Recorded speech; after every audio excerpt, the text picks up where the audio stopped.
বিসমিল্লাহির রহমানির রহিম। একটি হাদিস শুনি, ইনশাল্লাহ অনেক লাভ হবে।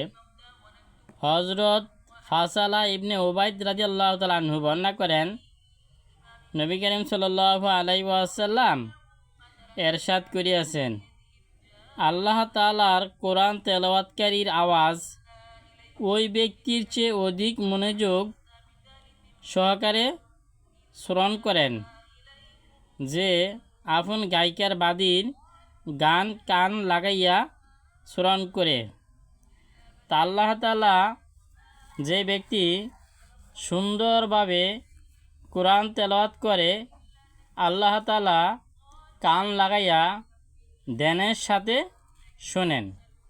যেরকমভাবে আমরা আপন প্রিয়জনের গান খুব মনোযোগকারে শুনি, আল্লাহ তাআলাও কোরআনকারী তেলাওয়াতকারীর তেলাওয়াতকে এরকমভাবে শোনেন।